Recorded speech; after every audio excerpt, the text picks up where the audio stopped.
Welcome back to another Eastland County Today Live. Today we have Cameron Buck with us, along with H.B. O'Brien, our publisher from the newspaper. Cameron is here to talk to us about Geek Jargon. It's one of those things that a lot of people out there do not understand when it comes to geeks, of how we talk or speak, especially for those that are a little more seasoned. So without any further ado, I'm going to let HB here take the wheel. Kim, we're glad to have you with us here tonight, and I just know I'm going to learn a lot of things, and I think there's probably a lot of people out there who are going to learn things that we didn't even know we didn't know, because you people, you tech people, amaze me. I salute you, and I wish I knew more about what you're talking about. So we're just going to cut you loose. You just feel free to tell us what you think would help us understand technology better. Tell us what you do. Let me say this. Cam is a key man down at Brian's Emporium, and I think he's the chief tech man, but I'm going to let him tell you exactly what he does and what they do and what they can do for the public. Okay, thanks. I'm really glad to be here. Thanks for having me.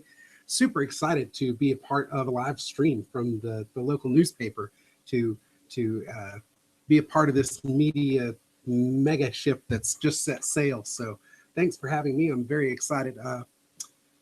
My name is Cameron Buck. I went to TSTC for computer maintenance, network security, and graduated from TSTC. Ended up doing a lot of other things rather than being directly involved with computers for years, but it was always a hobby. You've always got to have something that you're passionate about.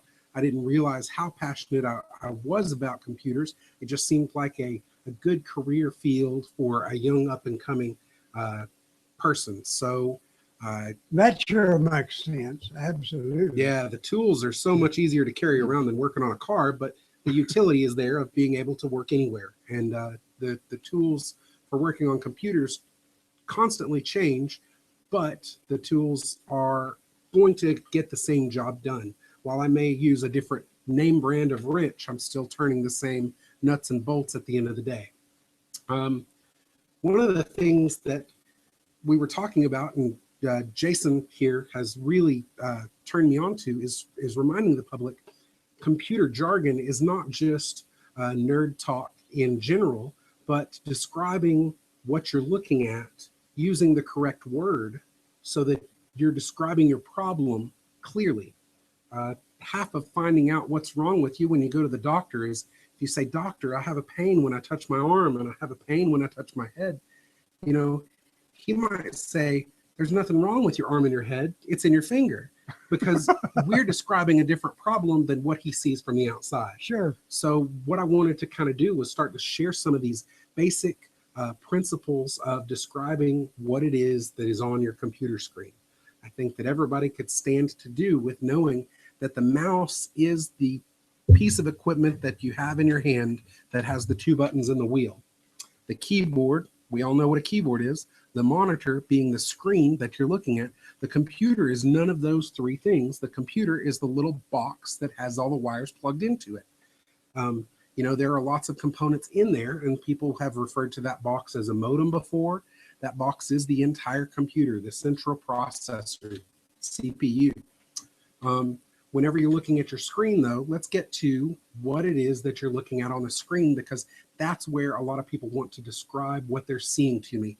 And they'll say, the little red X up in the corner. Well, that's the closed box. That's the red X. And the bar across the top of whatever you're looking at that says what it is called the title bar. So if you're opening a web page is any page that's on the internet is going to be a web page. That title bar tells you Internet Explorer, Google Chrome, Mozilla Firefox, but that is a web page, and that's the title bar across the top. So I want to describe that so that people can accurately describe what they're looking at. Right underneath the title bar of a web page is going to be the back button and the forward button, usually a home button, a stop and a refresh to reload the web page. And then right next to those key buttons that are on every web browser, whether it's Chrome, Mozilla Firefox, or Internet Explorer is where a little box that you can type in www.google.com. That's called the address bar because that's what is going in that box, that address bar. Whenever I go to a web page, I generally search for it. That search box has nothing to do with the address bar. It has to do with the Yahoo, Google, Bing search engine, and that is in their search box. That's totally different from the address bar. So if somebody tells you to go to google.com, now certainly you could type in your search box Google and then get a list of search results that say Google, Yahoo, Bing as different search engine results. But if you just type google.com in the address bar where that HTTP is, you just type google.com and press enter, it will not search. It will go directly to the address you have typed. Those words and the way that you describe your problem is the best way to get the solution that you're looking for. Do you deal with people who have these problems? They call in and say, my computer is not doing right. What do I do? Is that part of your job to unscramble their problems? To decipher their problem. Absolutely, absolutely. I am a code breaker like none other. Generally at Brian's Computers, what we try to do is, it's a small town. I definitely want to take care of the people that are here.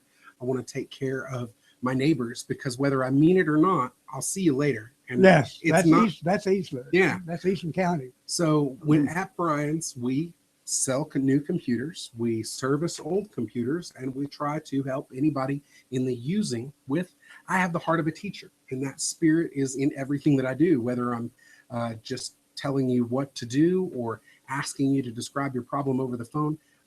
9 out of 10 phone calls are precisely what you're describing. Somebody calls and says, my computer is doing such and such. How do I fix it? And if I can help you within 5 minutes of a reasonable answer, get to the problem, figure it out, and tell you how to solve it, no problem. If it's going to be taking a lot of my time, I have to do a ticket on it. So the ticket solutions that we have is we have a remote solution that I can actually remotely work on your computer, and you can see that. And if I can solve it within 10 or 15 minutes, it's a very low flat rate charge. If it's going to be more than that, we have to diagnose it at that point, whether you want to continue at a time charge or whether you want to bring it in, and then we can work on it. Would that include those who say they just crashed? Mm-hmm. Absolutely. Okay. What generally happens when a computer crashes is that you want to find out why it crashed. And if you can't get the computer back on, then you're going to have to bring it in. But 90% of the time, restarting the computer from scratch by holding the power button, turning it off, turning it back on, recreating that problem by taking those steps, I can diagnose it before it happens again. Generally, the computer will generate that's a some good sort point of crash for people to report. remember. Mhm. Yeah. Probably the most important thing that I can emphasize to people to remember is if it did it once, can you make it do it again? Yeah. Turn it off. Hold the power button down for 10 seconds. And a lot of people don't have the patience to do 10 Mississippi. No. But 10 Mississippi is 10 seconds. If you can count to 10 Mississippi while holding that button in, it'll turn off and then turn it back on. See if you can get it to do it again. That's what I need to fix something. If you can't make it rattle and knock every time you take it to the mechanic, he's going to have a hard time fixing it. Yeah, that makes sense. You're a world of help, and I know that you people down there sell a lot of computers, service a lot of computers, and answer a lot of computer questions. We do the best that we can. Really, I try to educate everybody. I really enjoy my time and the people that I work with. We have a little bit of fun. Brian would say a lot of fun. I have a little bit of fun while I'm there, and try to help people as much as I can, and try to find the fine line of when you're spinning your wheels and when it's time to move on to another problem. What about your other interest? I happen to know that you are a very active disc jockey, and probably one of the few in this area. You service a lot of parties and dances and entertainments. How did you get into that? Are you a collector of records, I suspect? I am. I got into collecting records. Of course, we all in the mid 30s age had record players when we were young.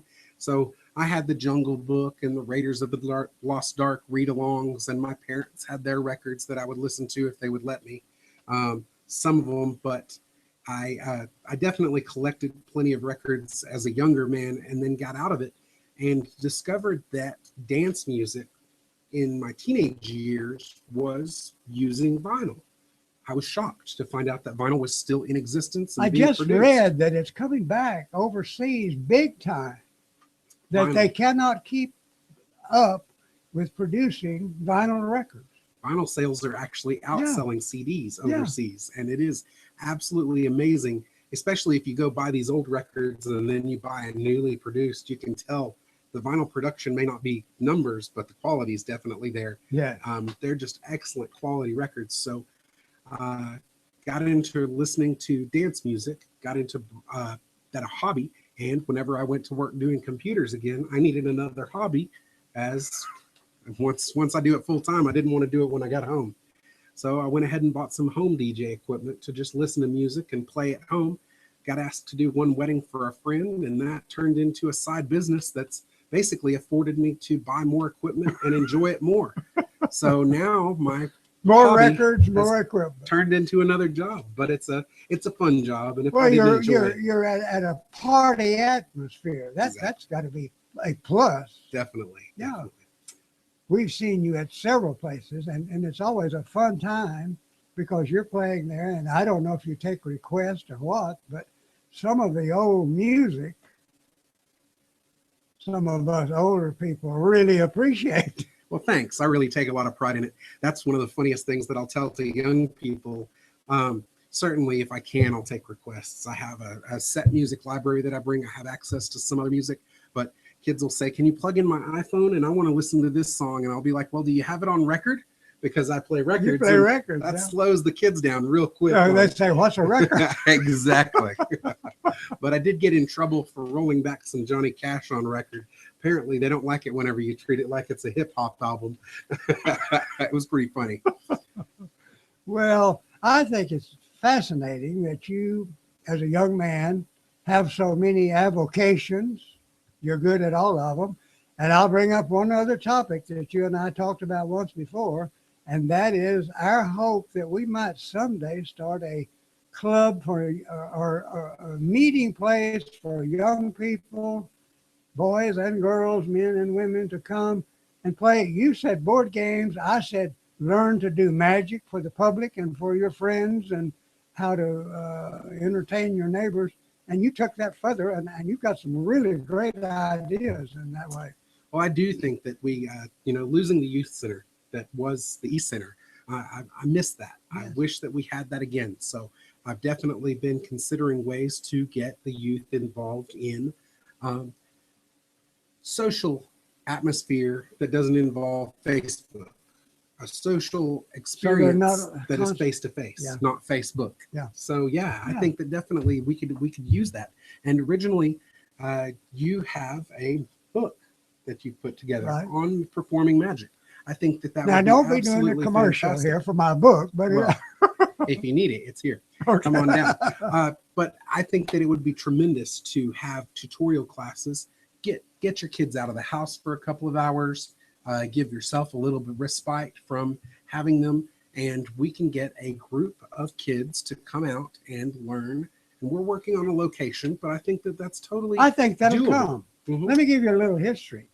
Not so many years ago, there was a very active youth group that met in what is now the basement of the museum building, Mhm. in that lower floor.